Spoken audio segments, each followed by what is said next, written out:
Allah Subhanahu wa taala mengatakan tentang orang-orang yang as-sadiqun dalam surah Al-Maidah 119. Qala Allah hadza yaumu yanfa'us sadiqina sidquhum. Inilah hari di mana kecintaan kebenaran sangat ketika di dunia sangat bermanfaat bagi mereka di akhirat. Lahum jannatun tajri min tahtihal anhar khalidina fiha abada. Maka mereka akan dapat sorga-sorga yang mengalir di bawahnya sungai-sungai yang kekal di dalamnya selamanya. Radhiyallahu anhum wa radu'an. Allah redha dengan mereka dan mereka pun redha dengan Allah. Wa dzalikal fawzul adzim. Itulah kesuksesan yang sangat besar. Di sini ada kalimat yanfa'us sadiqin. Jadi orang-orang yang shadiq, orang-orang yang jujur cinta dengan kebenaran, maka mereka akan dijanjikan dengan sorga. Kenapa Abu Bakar Siddiq radhiyallahu anhu itu ditempeli kalimat as-siddiq di belakangnya? Namanya kan Abu Bakar, Abdullah ibnu Utsman namanya. Disebut Abu Bakar karena punya anak namanya Bakar, makanya Abu Bakar ya. Jadi kalau kita menyebut kalimat Abu Bakar, mesti di belakangnya ada kalimat as-siddiq. Abu Bakar as-siddiq kan itu ya. Kenapa kemudian Abu Bakar selalu ditempeli di ujungnya kalimat as-siddiq itu?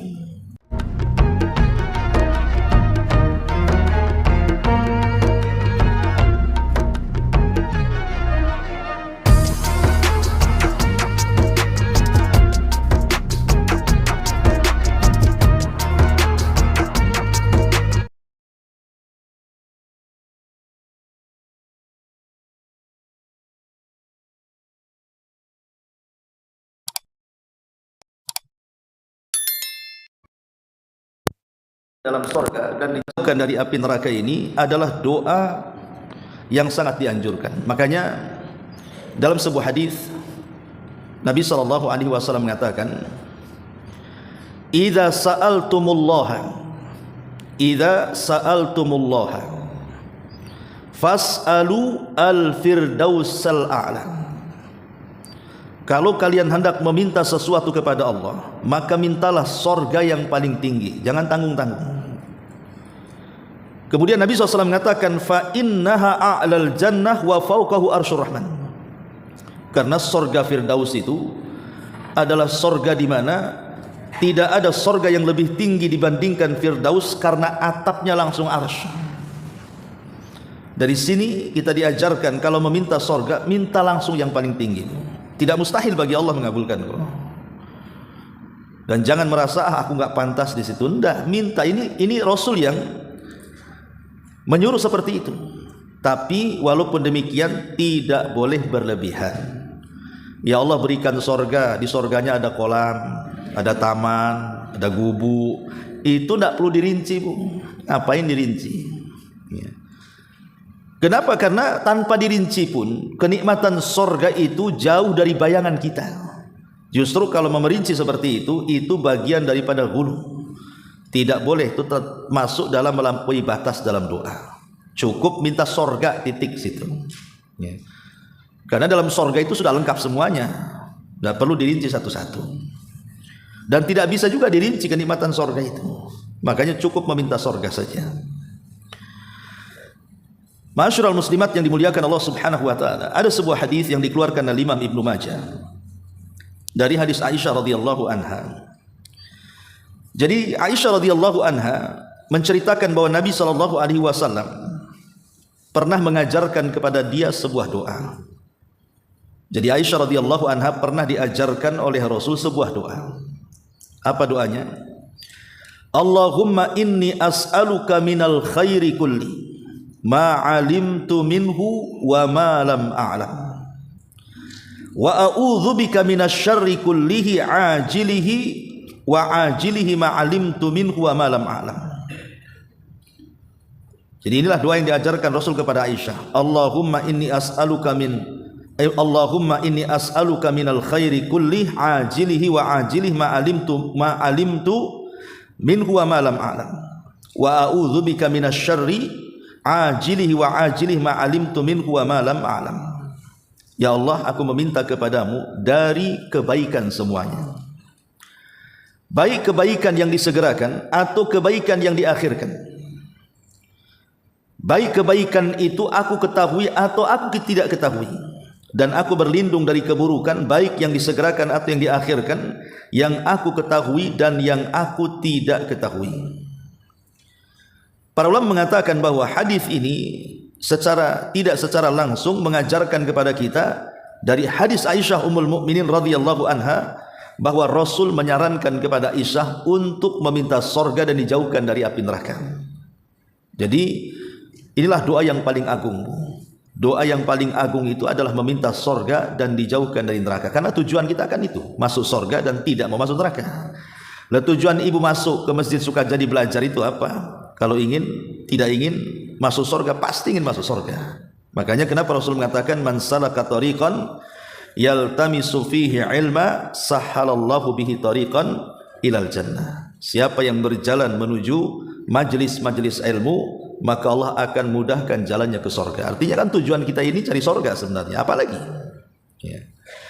Tapi sedikit kita bicara tentang doa ini. Apakah orang masuk sorga itu cukup dengan berdoa? Artinya Allah ketika memberikan sorga kepada kita ini cukup berdoa, ataukah di sana ada amalan-amalan lain yang bisa memudahkan kita masuk sorga? Di dunia ini ada makhluk yang tidak menghendaki kita masuk surga. Di dunia ini ada manusia atau makhluk yang tidak menghendaki kita masuk surga. Siapa mereka? Pertama, syaitan. Setan itu tidak mau kita masuk surga. Makanya kenapa kemudian setan pernah berjanji di hadapan Allah Subhanahu wa taala dan bersumpah atas keagungan Allah Subhanahu wa taala, wa bi'izzatika la ughwiyannahum ajmain. Dengan kemuliaanmu ya Rabb, aku akan sesatkan mereka semua anak Adam. Kenapa iblis itu bersumpah seperti itu? Karena iblis tidak mau anak Adam atau Adam sendiri dimasukkan ke dalam surga, makanya berusaha disesatkannya. Disebutkan dalam surah Al-A'raf ayat 27. Allah Subhanahu wa taala mengatakan, ya bani Adam, la yaftinannakumus syaitanu kama akhraja abawaikum minal jannah. Wahai anak Adam, jangan sampai setan itu memfitnah kalian sebagaimana setan itu pernah mengeluarkan bapak kalian dari surga. Jadi yang mengeluarkan bapak kita Adam alaihi salatu wasalam dari surga itu siapa? Iblis atau syaitan. Lah sebagaimana dia setelah berhasil mengeluarkan bapak kita dari sorga, maka dia akan berupaya keras supaya kita tidak masuk sorga sebagai turunannya. Makanya kenapa kita banyak-banyak berlindung dari setan, karena setan itu tidak menghendaki kita masuk sorga. Ini yang pertama. Yang kedua, yang tidak menghendaki kita masuk sorga adalah ad-du'atu al-mu'minuna bi batilihim. Para dai-dai atau para ustadz, para kiai yang mereka mendakwahkan dakwah kesesatan. Jadi ustadz-ustadz atau kiai-kiai atau oknum-oknum lah kita katakan, yang mereka mendakwahkan dakwah mereka itu kepada kesesatan. Allah Subhanahu wa taala berfirman dalam surah Al-Qasas ayat 41, wa ja'alnahum a'immatan yad'una ilan nar wa yaumal qiyamati la yansurun. Dan kami telah jadikan mereka para a'imah, para penyeru-penyeru yang menyeru manusia ke dalam neraka. Jadi ada orang-orang itu yang sengaja tidak menggiring umatnya ke dalam sorga, tapi justru menggiring umatnya ke dalam neraka. Itulah dai-dai sesat yang menyesatkan orang. Seperti contohnya umpamanya ada seorang dai atau ajaran dalam Islam itu yang memerintahkan tidak perlu sholat umpamanya kan. Kan ada itu satu ajaran itu, dan itu banyak di negeri kita di Indonesia ini, yang memerintahkan kita itu untuk tidak sholat seperti yang dilakukan Nabi. Jadi sholatnya itu cukup ingat saja, nggak seperti yang kita lakukan takbir dulu, nanti baca Fatihah, baca surat, ada rukunya, ada sujudnya, tasyahudnya, nggak perlu katanya. Jadi cukup saja kita ini ingat Allah. Namanya ibadah eling namanya. Yang penting eling katanya. Kenapa demikian? Bukan tidak berdalil, Bu, berdalil. Di Quran lagi dalilnya, mereka mengatakan, bukankah Allah mengatakan innas salata lidzikri, katanya. Salat itu untuk mengingatku. Berarti kalau sudah ingat tak perlu salat gitu maksudnya. Kan enak pendalilannya tuh. Karena salat itu untuk mengingat Allah. Berarti kalau sudah ingat Allah tak perlu salat. Ini kan aneh orang kayak gini. Orang yang paling ingat Allah itu Nabi. Tapi Nabi SAW tidak pernah meninggalkan salat sedikit pun, baik wajibnya ataupun sunnahnya. Hati-hatilah dari dua makhluk ini, karena dua makhluk ini tidak suka kita masuk surga. Pertama syaitan, yang kedua para duat yang menyesatkan. Ma'asyiral muslimat yang dimuliakan Allah Subhanahu wa taala. Adapun tentang Al-Baqarah ayat 22, ayat 221 justru terbalik. Kalau kita membaca 221 dalam surah Al-Baqarah, apa kata Allah? Allahu yad'u ilal jannah wal maghfirati bi'idni. Allah justru menyeru manusia untuk masuk ke dalam surga dan untuk mendapatkan ampunannya. Tetapi setan dan dai-dai sesat ini sebaliknya. Mereka meminta kita untuk masuk neraka. Lalu amalan apa saja yang bisa memasukkan kita ke dalam surga selain daripada doa? Karena doa itu kan harus dengan sebab ya Bu ya. Doa saja tidak cukup. Ada sebuah hadis seorang sahabat Rabi'ah ibn Ka'ab al-Aslami ketika suka membantu Nabi SAW dan usianya masih 10 tahun. Jadi Rabi'ah mengatakan kepada Rasul, Rasul mengatakan kepada Rabi'ah, wahai Rabi'ah, engkau sudah banyak membantu. Ini anak kecil, tapi suka bantu Nabi. Kalau malam-malam itu jarang tidur dia, dan tidurnya pun bersandar di samping pintu rumah Nabi. Takut kalau Nabi bangun malam hari, dia butuh air wudhu, dia butuh sandal, dia butuh siwak, dia sudah mempersiapkan. Dan itu setiap malam tuh, usianya masih 10 tahun. Jadi Nabi SAW itu tidak pernah melupakan kebaikan orang Bu. Jadi satu hari dia memanggil Rabi'ah dan mengatakan, Rabi'ah al-Aslami ini, wahai Rabi'ah, engkau sudah banyak membantu. Kira-kira kalau engkau hendak meminta sesuatu sebagai upah dariku, kira-kira apa?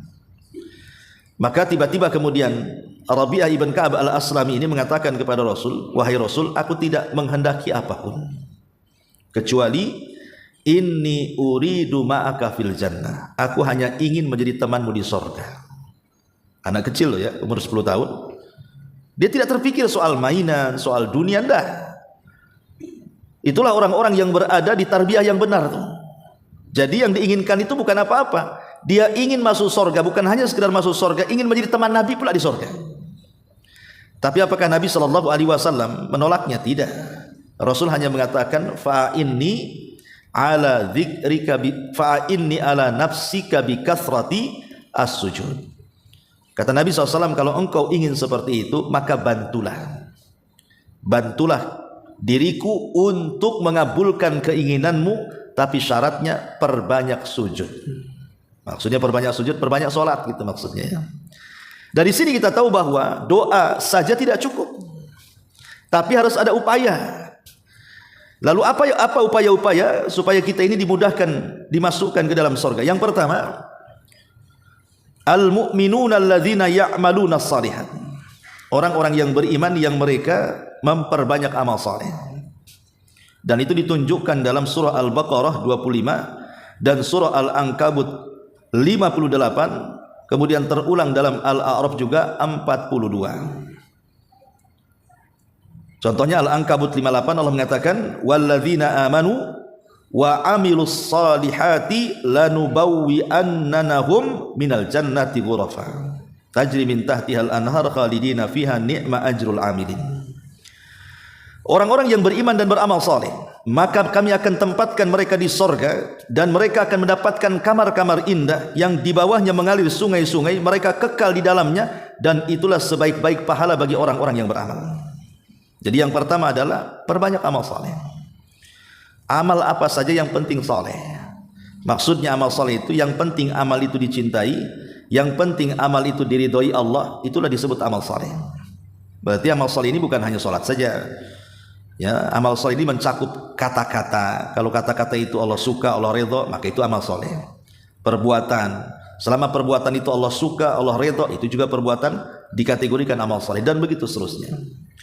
Kemudian yang kedua, al-muttaqun, orang-orang yang berusaha menjadi hamba-hamba Allah yang bertakwa. Berusaha kita untuk bertakwa. Dan definisi orang yang bertakwa ini memang macam-macam, disebutkan oleh para ulama.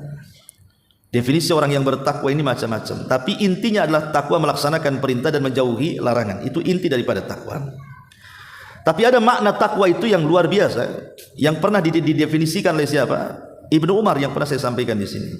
Jadi Ibnu Umar ditanya, apa makna takwa? Maka Ibnu Umar radhiyallahu anhu mengatakan, alla tadunanna annaka khairun min ahadin. Jadi makna takwa itu, jangan kau kira atau jangan kau sangka engkau ini jauh lebih baik dibandingkan orang lain. Jangan sekali-kali dalam hati kita ini terbentik bahwa ibadah saya lebih baik daripada ibadah orang itu. Tobat saya lebih baik daripada tobat orang itu. Takwa saya lebih baik dibandingkan takwa orang ini. Amal soleh saya lebih baik dibandingkan amal soleh orang ini. Jangan. Karena orang seperti itu jauh dari ketakwaan. Di zaman Nabi, para sahabat pernah membicarakan seseorang yang ibadahnya itu tidak bisa disaingi oleh sahabat lainnya, saking rajinnya, sholatnya, puasanya, zikirnya, baca Quran luar biasa, sehingga menjadi perbincangan para sahabat. Tiba-tiba ketika Nabi SAW datang, kemudian duduk di majelis mereka, mereka menceritakan orang itu di hadapan Nabi. Kemudian tiba-tiba yang dibicarakan datang pula, dan dilihatnya orang itu rambutnya basah seolah-olah habis wudu, kemudian keningnya hitam seolah-olah ahli sujud, dan begitu seterusnya. Jadi sahabat mengatakan, ya Rasul, yang kami ceritakan itu yang kemari, katanya. Ya Rasul melirik orang itu, tapi Rasul SAW hanya mengatakan, sesungguhnya di wajahnya ada sentuhan syaitan, katanya. Jadi sahabat heran kan itu. Macam mana Nabi SAW bicara seperti itu? Padahal di mata para sahabat, orang itu orang terbaik di antara mereka. Ibadahnya rajin, sholatnya rajin, puasanya rajin, baca Qurannya rajin, zikir, pokoknya semua ibadah paling rajin sendiri. Tapi kenapa Rasul mengatakan di wajahnya ada sentuhan setan? Jadi keheranan para sahabat ini semakin menjadi-jadi. Akhirnya ketika orang yang dibicarakan itu minta izin untuk duduk di majelis Rasul, kemudian Rasul bertanya kepada dia, saya bertanya atas nama Allah, tolong jawab dengan jujur. Maka sahabat yang dibicarakan ini, tentu wahai Rasul, apa pertanyaan? Dia mengatakan, apakah engkau apabila pulang ke kabilahmu, ke kaummu itu, dalam hatimu kau merasa lebih baik dibandingkan mereka? Maka dengan jujur dia mengatakan, iya wahai Rasul. Maka Rasul apa? Berarti di wajahmu ada sentuhan setan. Nah itu, Rasul mengatakan di wajahmu ada sentuhan setan. Kenapa? Karena dalam hatinya kalau dia pulang ke kampungnya, dia merasa lebih alim. Ya, dia merasa lebih hebat ibadahnya dibandingkan orang-orang di kampungnya itu. Nah, jangan sampai kemudian kita ini terbentik seperti itu. Karena di antara kita masih ada yang kadang-kadang jelas-jelas di lisannya ngomong seperti itu. Alah, ibadah dia saja masih lebih baik dari aku kok, katanya. Kan ada tuh orang ngomong begitu tuh. Apa ibu-ibu saya tidak tahu ya. Tapi kadang-kadang meremehkan orang. Pamannya mungkin ibu-ibu yang sudah hijrah, sudah ngaji, pakaiannya syar'i, sering hadir di majelis ilmu, datanglah kemudian jamaah, pakai jilbab pun tidak, kemudian mau duduk di majelis ilmu. Kadang-kadang pandangan kita sinis, ya. Padahal sebenarnya belum tentu orang yang berjilbab itu memiliki amalan seperti orang yang tidak pakai jilbab umpamanya. Ya walaupun seandainya kita bicara mana yang lebih baik, yang pakai jilbab atau tidak, ya jelas yang pakai jilbab dapat pahala tadi. Tapi kalau tiba-tiba kemudian dia meremehkan orang gara-gara tidak berpenampilan seperti dia, kemudian dia merasa aku lebih bisa menutup aurat dibandingkan dia. Kalau itu hanya sekedar tahadus bin nikmah, enggak apa-apa. Artinya kita hendak menampakkan nikmat Allah yang sudah berikan hidayah kepada kita. Alhamdulillah saya sudah pakai jilbab, dia tidak. Itu namanya tahadus bin nikmah, enggak apa-apa. Tapi kalau tujuannya meremehkan gitu ya, seolah-olah dengan pakaian dia lebih suci, ya lebih bersih dari dosa dibandingkan orang, lah itu namanya ujub. Ya, ujub itu merasa membanggakan diri, dan ulama mengatakan seandainya ada orang yang melakukan dosa kemudian dia menangis karena dosanya, dengan orang yang pakar ibadah tapi dia bangga dengan ibadahnya, maka orang ahli maksiat yang menangis lebih baik dibandingkan orang ahli ibadah yang bangga dengan ibadahnya.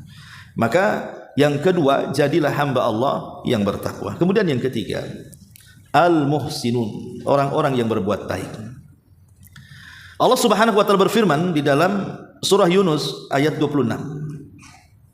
Dan juga Allah sebutkan juga dalam surah Al-Maidah 85. Allah Subhanahu wa taala mengatakan setelah menyebutkan surga bagi orang-orang yang beriman, maka di ujung ayat Allah mengatakan dalam surah Al-Maidah 85, wa dzalika jazaa'ul muhsinin. Itulah balasan bagi orang yang suka berbuat baik. Orang yang berbuat baik kepada manusia itu, begini Bu, amalan itu kan terbagi dua ya. Ada amalan yang bersifat lazim, ada amalan yang bersifat muta'addi. Lazim itu maksudnya manfaatnya balik ke kita sendiri. Seperti baca Quran itu kan balik ke kita namanya ya. Puasa ya balik ke kita, berzikir ya balik ke kita. Ada amalan itu yang justru manfaatnya bukan hanya balik ke kita tapi juga ke orang lain. Itu disebut muta'addi namanya. Ya, seperti orang yang berbuat baik, entah dengan lisannya dia berdakwah, entah dengan perbuatannya dia menolong, mengangkatkan barang, ya, atau meminjamkan sesuatu, atau meringankan beban orang, itu namanya berbuat baik kepada orang. Lah ulama mengatakan bahwa amalan yang bersifat manfaatnya kepada orang itu jauh lebih berpahala dibandingkan amalan yang hanya kembali kepada yang beramal. Ingat ya. Jadi amalan yang sifatnya muta'addi, manfaatnya dirasakan orang lain, itu lebih berpahala dibandingkan amalan itu yang bersifat hanya untuk kepuasan diri sendiri. Contoh umpamanya, ibu sudah umroh 3 kali, mau ke 4 kali. Umrah itu manfaatnya kepada siapa? Diri kita saja kan, kepuasan kita saja, bisa ibadah, bisa doa di tanah suci. Ya. Tapi kalau seandainya ibu kemudian uang umroh yang keempat kalinya itulah tidak jadilah, saya sudah 3 kali umroh. Mendingan saya sedekahkan saja kepada orang yang susah, kepada orang miskin. Maka sedekah kepada orang miskin dan ibu batalkan umrohnya itu lebih baik dibandingkan ibu hanya memuaskan ibadah diri sendiri. Makanya ada satu kisah. Ya, kisah ini memang oleh sebagian ulama sih ada yang mengatakan dilemahkan, tapi kita bisa ambil ibrahnya. Dan saya kisahkan juga di sini. Ketika Imam Ahmad ibn Hanbal rahimahullahu taala itu berdoa karena sudah lama terpisah dengan gurunya Imam Syafi'i. Imam Syafi'i itu kan gurunya Imam Ahmad. Jadi selama sujudnya Imam Ahmad itu terus mendoakan gurunya Imam Syafi'i. Setiap hari. Bahkan dijelaskan sampai 40 tahun mendoakan gurunya itu. Satu hari Imam Syafi'i rahimahullahu taala itu ada urusan, entah ada urusan apa, tiba-tiba safar ke Baghdad. Dan Baghdad itu tempatnya Imam Ahmad. Jadi Imam Syafi'i ini akhirnya pengen singgahlah di rumah muridnya Imam Ahmad ini. Lah Imam Ahmad ini kan punya banyak anak. Lah salah satu putri Imam Ahmad itu sangat penasaran dengan Imam Syafi'i. Kenapa? Karena bapaknya selalu memuji dan dia tidak pernah melihat sosok Imam Syafi'i, hanya cerita bapaknya saja. Bahwa ada orang alim, orang cerdas begini-begini. Jadi anak perempuannya ini takjub gitu ya dan pengen ketemu. Lah qadarullah satu hari Imam Syafi'i singgah pula di rumahnya Imam Ahmad dengan kondisi kepalanya diikat karena sedang sakit. Jadi sakit kepala. Orang dulu kalau ibu sakit kepala kan minum botrek. Kalau orang dulu kan diikat tuh ya supaya ngurangi sakit kepalanya. Itu cara orang dulu ngurangi sakit kepala, diikat kepalanya. Jadi Imam Syafi'i diikat kepalanya karena sedang sakit demam. Ya. Jadi ketika datang ke rumah Imam Ahmad, ya senangnya luar biasa Imam Ahmad dan kedatangan gurunya. Maka dia langsung membuatkan tempat yang layak untuk gurunya, kemudian menyuruh istrinya untuk masak dengan masak yang paling lezat gitu ya.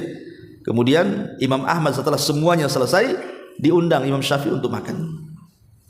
Lah tentu anaknya juga memperhatikan, oh ini gurunya Abi ini, Imam Syafi'i. Jadi ketika makan, rupanya Imam Syafi'i itu makan sak kenyang-kenyangnya, sak lahap-lahapnya. Bahasa kitanya apa ya? Congok atau apa? Saking banyak makan tuh kan. Jadi anaknya ini aneh gitu ya.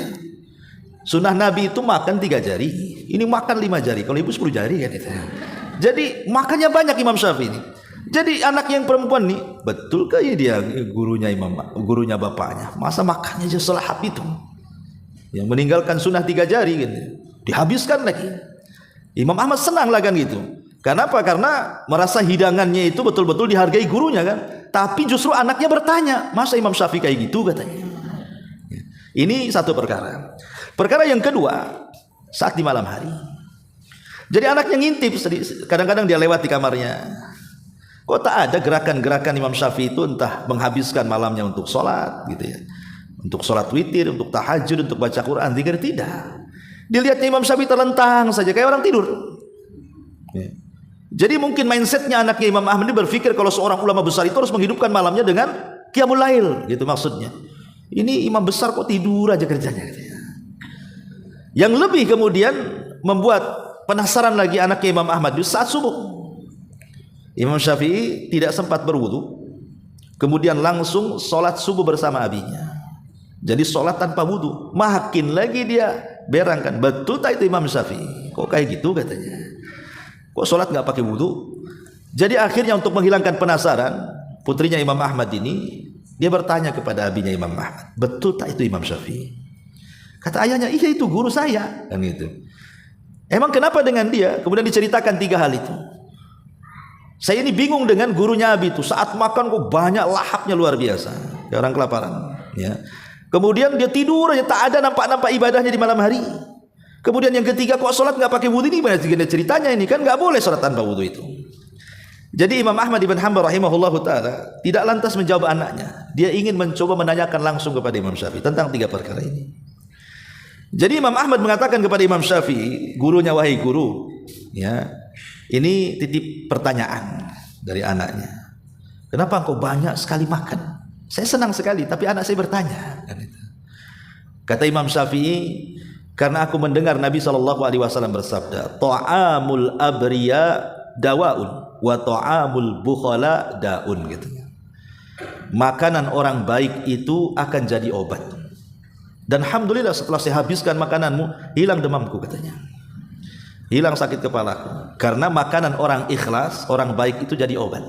Tapi makanan orang bakhil itu jadi penyakit. Jangan mau ditraktir orang bakhil, pulang mencret nanti. Jadi penyakit. Ya. Jadi Imam Ahmad baru ngangguk-ngangguk kan itu. Tapi kalau ibu disuruh makan di tempat orang baik, orang ikhlas, habiskan, Bu. Itu jadi obat itu. Lagi diet Ustaz, habiskan. Apa-apa lagi diet pun. Itu jadi obat itu. Kenapa? Karena keikhlasan seseorang itu mempengaruhi. Orang kalau ikhlas ngasih itu pengaruhi. Jadi kalau ibu sakit nggak perlu ke dokter, cari orang ikhlas minta ditraktir aja. Ya. Jadi akhirnya kemudian Imam Ahmad mulai bertanya lagi. Ini pertanyaan yang kedua, wahai Imam. Kata anak saya, engkau semalaman tidak ada ibadah, tidak ada baca Quran, ya nggak ada zikir, nggak ada apa kan itu. Kata Imam Syafi'i, nggak begitu katanya. Saya semalam itu tidak tidur, bahkan tidak bisa tidur. Karena saya memikirkan satu hadis Nabi SAW, dan alhamdulillah dari satu hadis itu aku keluarkan 100 faedah. Jadi semalam itu dia memikirkan satu hadis, kemudian dia mulai mencatat gitu ya, dalam pikirannya hadis ini faedahnya ini, sampai aku bisa mengumpulkan 100 faedah. Imam Ahmad takjub, kecerdasan gurunya. Kata Imam Ahmad, hadis apa itu? Kemudian Imam Syafi'i menjelaskan tentang hadis Abu Umair. Abu Umair itu adalah anak daripada Abu Talha, masih kecil tapi sudah dipanggil Abu. Masih kecil, itu adiknya Anas bin Malik, masih kecil ya, belum balik gitu. Anas bin Malik usianya 10 tahun, mungkin dia separuhnya 5 tahun. Namanya Abu Umair. Abu Umair ini punya peliharaan burung, dikasih nama Nughair. Dari sini boleh ibu kalau punya peliharaan dikasih nama, tapi jangan pula nama-nama yang menistakan agama, jangan ya. Masa ini kucingnya siapa namanya? Jibril, enggak boleh, nama malaikat, masa dikasih kucing kan gitu ya. Ya nama-nama itu yang enggak ada. Siapa nama kucingnya? Bejo namanya kan. Nah, enggak apa-apa kan, enggak menistakan kan. Nanti orang namanya Bejo marah. Intinya bahwa jangan kasih nama itu yang menistakan. Ya, boleh nama-nama yang lain, tapi jangan. Tapi boleh kita ini memberi nama kepada binatang. Ibu punya kucing kasih nama boleh. Ya, karena si Abu Umair ini punya burung yang semacam burung pipit gitu, dikasih nama Nughair. Karena anak kecil, Bu, umur 5 tahun, enggak pandailah melihara binatang, entah keceki gitu ya, matilah burung nih. Ya. Jadi karena mainannya mati, ingat Bu, anak kecil itu lebih sedih kalau kehilangan mainan dibandingkan kehilangan ibunya. Ya. Jadi akhirnya mau nangis. Kakaknya si Anas bin Malik itu yang umur 10 tahun dan sudah menjadi pembantu Rasul melapor sama Nabi. Ya, Rasul, adik saya menangis karena burung mainannya mati katanya. Akhirnya Nabi SAW mendatangi Abu Umair, anak kecil ini, takziah karena kematian burung. Ada nggak bu ibu, ada tetangga mati kucing takziah gitu kan? Ikut bela sungkawa gitu. Tapi Rasulullah SAW itu ke takziah tuh. Jadi menenangkanlah anak kecil usia 5 tahun namanya Abu Umair. Kata Nabi SAW dengan bercanda itu, ya Aba Umair ma fa'alan Nughair. Wahai Abu Umair, apa yang terjadi dengan burung musi Nughair itu? Dia mengatakan, mati Rasul, kecekik katanya. Jadi hadisnya sampai di situ. Ya. Tapi hadis ini kata Imam Syafi'i, aku bisa mengeluarkan 100 faedah, coba bayangkan. Padahal cerita burung, tapi dia bisa mengeluarkan. Jadi Imam Ahmad mengatakan, kalau gitu berikan saya pengetahuan tentang 100 faedah dari hadis itu. Kemudian Imam Syafi'i satu-satu menjelaskan. Ya, salah satunya bolehnya kita ini memiliki binatang kemudian diberi nama. Bolehnya kita ini menghibur anak-anak dengan takziah. Pokoknya disebutkan satu-satu kaidahnya. Dari situ geleng-geleng Imam Ahmad karena melihat kecerdasan Imam Syafi'i. Kemudian Imam Ahmad bertanya lagi, ini yang ketiga yang terakhir. Kata anakku bahwa engkau sholat subuh tidak berwudu katanya. Kata Imam Syafi'i, kata siapa? Aku ini belum batal dari Isya dan aku tidak tidur. Berarti aku sholat subuh itu menggunakan wudunya Isya, gitu maksudnya. Ya, baru paham, baru setelah diberi tahu kepada anaknya baru ikut takjub anaknya. Syahidnya di sini bu, ya, bahwa Imam Syafi'i ini tidak tidur semalam suntuk hanya memikirkan sebuah hadis. Bisa saja Imam Syafi'i itu menghabiskan malam-malamnya, bisa menghabiskan malam-malamnya dengan tahajud, dengan witir, dengan baca Quran, kan bisa saja bu. Tapi itu tidak dipilih oleh Imam Syafi'i. Justru dia memilih untuk memikirkan sebuah hadis, kemudian dikeluarkan faedah-faedahnya. Karena ini bisa disampaikan kepada manusia nantinya. Dari sini kita tahu bahwa Imam Syafi'i memilih seperti itu karena menurut dia itu amalan yang lebih afdal dibandingkan yang manfaatnya kembali kepada diri sendiri gitu kan. Nah, contohnya seperti itu. Itulah disebut muhsin namanya. Orang yang berbuat baik kepada orang. Dan itu balasannya surga. Kemudian yang nomor 5. Al-muti'una lillahi wa li rasulihi. Al-muti'una lillahi wa li rasulihi. Orang-orang yang mentaati Allah dan Rasulnya. Allah mengatakan dalam surah An-Nisa ayat 13, tilka hududullah wa man yuti'illaha wa rasulahu yudkhilhu jannatin tajri min tahti al-anhar min tahtihal anhar khalidina fiha wa dzalikal fawzul azim.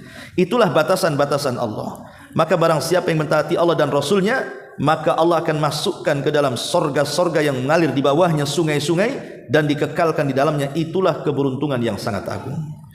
Jadi perkara yang bisa masukkan ke sorga, taati Allah dan taati Rasul. Sami'na wa ata'na. Karena Nabi SAW pernah marah di hadapan para sahabat ketika Nabi SAW turun ayat kepada dia surah Al-Baqarah, ya, tentang masalah amalan hati. Jadi para sahabat bertanya dengan turunnya surah Al-Baqarah amanah Rasul itu sampai kepada beberapa ayat, 2 ayat terakhir surah Al-Baqarah itu, ya. Jika kalian tampakkan amalan kalian, kalian akan dihisab. Begitu juga yang disembunyikan. Jadi ketika kalimat itu sampai di telinga para sahabat merasa berat. Rasul, kalau amalan yang ditampakkan dihisab wajarlah. Loh, kalau amalan yang disembunyikan, masa dihisab juga? Pamannya ada orang hendak berbuat jahat kemudian tak jadi, ya, masa itu akan dihisab juga? Ini akan berat karena siapa di antara kami yang hatinya bersih terus gitu ya. Akhirnya Rasul marah dan mengatakan, ataquluna kama qalat banu Israil li Musa sami'na wa asaina qulu sami'na wa ata'na.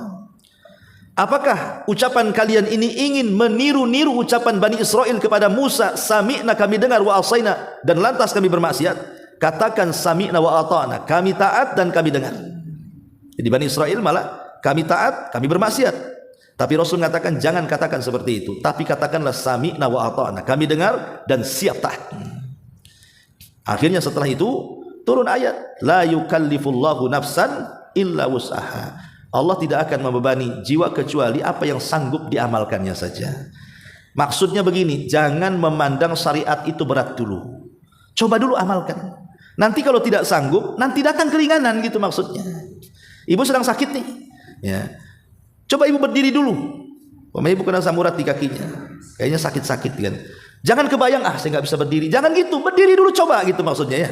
Coba dulu berdiri. Kalau juga tidak bisa baru duduk gitu. Jangan kebayang nggak bisa berdiri, sudah duduk saja. Bukan begitu. Ya. Coba dulu waktu kemarin saya bawa jamaah umroh, Bu. Kan rata-rata ada orang tua berapa itu dah? 5 orang itu. Rata-rata sudah sepuh lah usianya. Ketika dari Madinah mau ke Mekah itu, jadi ada di sana pembimbing yang lain mengatakan dari sekarang yang tidak sanggup nanti tawaf, nanti sa'i, nggak apa-apa. Siapa yang mau daftar kursi roda katanya. Ya. Jadi saya semangati lah ibu-ibu, nggak usah Bu, nggak usah. Ibu harus yakin bisa. Ya, coba dulu. Nanti kalau setengah perjalanan tawaf atau saya tidak kuat, nanti saya pesankan kursi roda. Akhirnya setuju ikut pendapat saya itu. Sampai di Mekah, alhamdulillah, dari tawaf sampai sa'i, tidak ada pakai kursi roda. Semua Allah kuatkan. Nah, itu kan bisa. Jadi kalau sudah mindsetnya kebayang dulu, tidak kuat, saya sudah tidak gitu. Coba dulu. Nanti kalau di tengah jalan memang nggak kuat, baru dibolehkan pakai kursi roda. Itu namanya kemudahan. Tapi kan ada upaya dulu tuh. Dalam ibadah itu diupayakan dulu. Kalau sudah tidak sanggup, baru di situ ada kemudahan. Supaya jangan memudah-mudahkan ibadah gitu maksudnya. Karena ibadah ini bukan dimudah-mudahkan. Walaupun hakikatnya ibadah itu mudah, tapi bukan berarti boleh dimudah-mudahkan. Kemudian yang ke-6, as-sadiqun. As-sadiqun, orang-orang yang cinta dengan kebenaran. As-sadiqun itu orang-orang yang cinta dengan kebenaran. Allah Subhanahu wa taala mengatakan tentang orang-orang yang as-sadiqun dalam surah Al-Maidah 119. Qala Allah, hadza yaumu yanfa'us sadiqina sidquhum. Inilah hari di mana kecintaan kebenaran sangat ketika di dunia sangat bermanfaat bagi mereka di akhirat. Lahum jannatun tajri min tahtihal anhar khalidina fiha abada. Maka mereka akan dapat sorga-sorga yang mengalir di bawahnya sungai-sungai yang kekal di dalamnya selamanya. Radhiyallahu anhum wa radu'an. Allah redha dengan mereka dan mereka pun redha dengan Allah. Wa dzalikal fawzul adzim. Itulah kesuksesan yang sangat besar. Di sini ada kalimat yanfa'us sadiqin. Jadi orang-orang yang shadiq, orang-orang yang jujur cinta dengan kebenaran, maka mereka akan dijanjikan dengan surga. Kenapa Abu Bakar Siddiq radhiyallahu anhu itu ditempeli kalimat as-siddiq di belakangnya? Namanya kan Abu Bakar, Abdullah ibnu Uthman namanya. Disebut Abu Bakar karena punya anak namanya Bakar, makanya Abu Bakar. Ya. Jadi kalau kita menyebut kalimat Abu Bakar, mesti di belakangnya ada kalimat as-siddiq. Abu Bakar as-siddiq kan itu. Ya. Kenapa kemudian Abu Bakar selalu ditempeli di ujungnya kalimat as-siddiq itu? Karena Abu Bakar itu mencintai kebenaran, Bu. Secerdas Abu Bakar itu orang paling cerdas karena dia mampu menghafal nasab. Jadi kabilah-kabilah di Arab itu, satu Quraisy itu Abu Bakar hafal. Jadi kalau ibu ingin bertanya, saya ini siapa ayah saya, kakek saya, buyut saya, pokoknya ibu kehilangan lah soal memori siapa turunannya, itu datang aja ke Abu Bakar itu. Nanti Abu Bakar tahu, oh kamu ini anak ayahmu si ini, kakekmu si ini, kakek buyutmu si ini. Itu saking cerdasnya Abu Bakar, hampir semua kabilah dihafal. Tetapi orang secerdas Abu Bakar, Bu, dia tidak pernah menggunakan kecerdasannya di hadapan wahyu. Kalau sudah qala Allah, qala Rasul, maka dia orang yang paling membenarkan walaupun tidak masuk di akal. Contoh, ketika Rasulullah SAW Isra Mi'raj. Isra Mi'raj itu kan kalau diceritakan itu kayak dongeng. Ya gimana gak kayak dongeng? Masa dalam satu malam, di zaman itu yang belum ada kendaraan sehebat secanggih sekarang, yang hanya dengan jalan kaki atau naik unta, dan itu kebiasaan orang Mekah itu kalau ke Masjidil Aqsa itu bisa melakukan perjalanan 1 bulan. Kok bisa ditempuh dalam 1 malam? Apa nggak dongeng? Ya.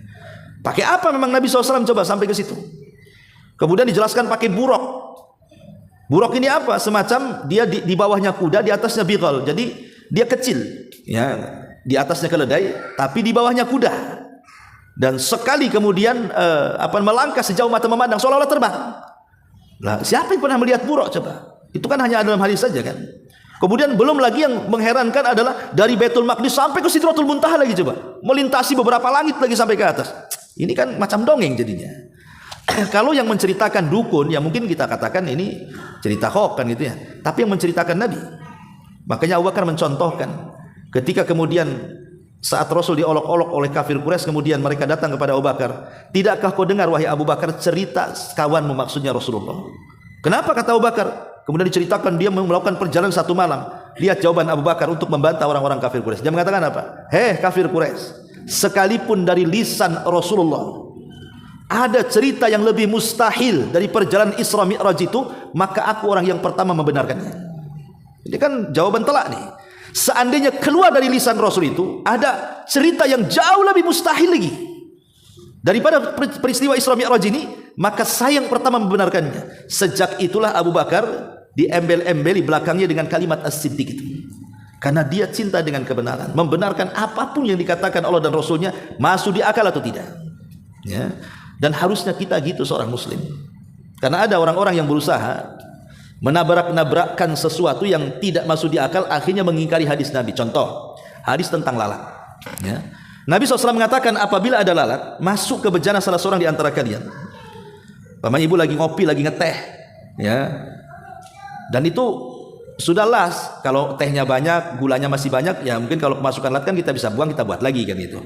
Masalahnya itu sudah yang terakhir pula, mau buat lagi gula habis, ya, mau buat lagi tehnya habis, lalat pula iseng masuk di situ. Apa bisa diminum? Kata Rasul bisa. Caranya apa? Celupkan tuh lalatnya, pendamkan sekali ke dalam. Ya. Kenapa kata Rasulullah? Karena di sayapnya ada penyakit, di sayap satunya ada obatnya. Jadi dengan dicelupkan itu, makanya kita lihat, ibu kalau perhatikan, cobalah sekali-kali ibu memperhatikan cara terbangnya lalat. Kalau dia masuk ke air, pasti dia miring, Bu. Karena itu pertahanan dirinya, pasti dia miring tuh. Ya. Maka dia terbang itu biasanya sayap yang beracun dulu masuk, kemudian sayap yang ada penawarnya ke atas dia. Nah, makanya supaya penawarnya itu juga masuk di air itu, langsung dicelupkan sekali. Hadis ini sahih, riwayat Bukhari. Ya. Kemudian ada orang mengatakan mana ada lalat itu, ada obatnya, hidupnya di kotoran gua lalat itu. Semua kotor lah. Akhirnya dengan logika yang sederhana, yang ya kekurangan ilmu, akhirnya mereka melemahkan hadis ini. Itu nggak ada hadis itu, nggak masuk di akal. Tapi belakangan setelah para dokter dan ilmuwan meneliti soal hadis ini, terungkap kebenaran kan. Memang di satu sayapnya ada penyakitnya, di satu sayapnya ada obatnya. Kata Imam Ibnul Qayyim rahimahullah taala, terkadang penawar racun atau obat sesuatu itu sebenarnya tidak jauh-jauh dari situ. Kayak ibu makan durian kan itu, kata orang dulu, habis makan durian ambil cangkangnya dikasih air minum katanya, biar nggak mabok durian katanya. Ya nggak tahu apa betul apa enggak, tapi kan kalau menurut hadis lalat ini kan di situ-situ juga obatnya gitu, maksudnya jauh-jauh. Ya. Nah ini bahkan ada satu kisah itu, ada anak muda mau menangkap semacam binatang apa. Tahu-tahu binatang itu kena gigit binatang, rupanya berbisa binatang itu, semacam ular atau apa gitu. Ya. Akhirnya dibawa ke tabib, jadi zaman itu kan pakai tabib, belum ada rumah sakit. Lah rupanya tabib ini menyarankan bahwa yang bisa menyembuhkan penyakit itu adalah binatang yang tertentu. Dicari, binatang itu ketangkap. Rupanya itu yang menggigit dia. Jadi obatnya di situ, itu pula yang menggigitnya tuh.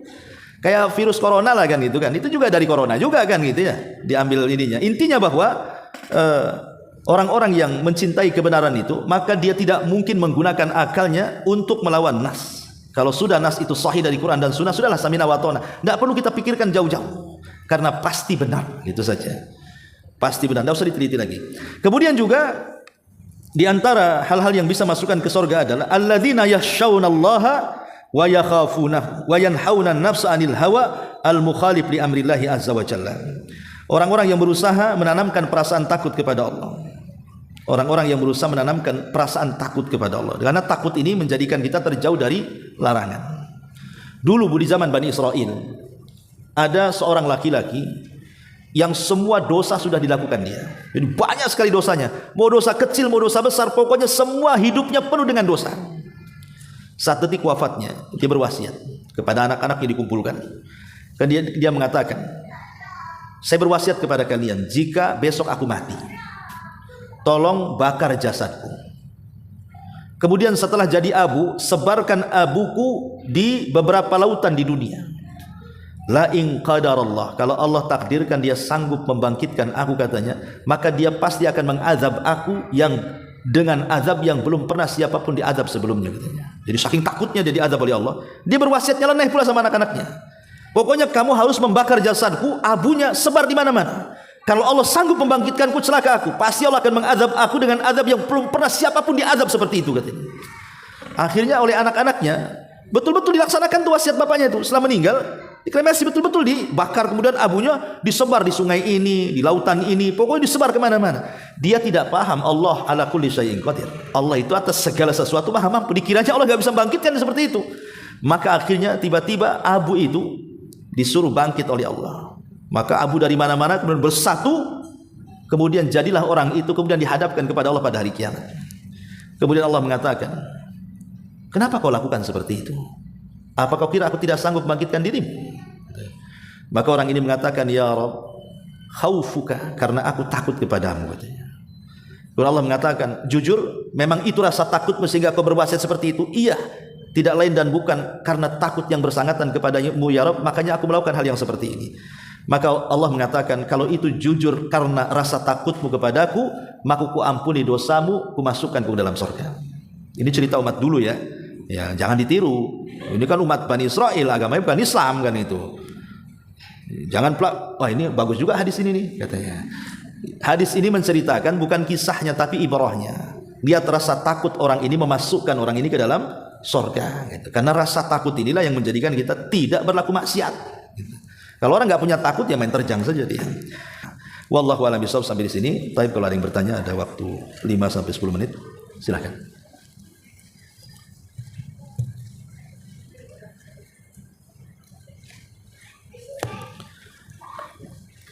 Tidak ada?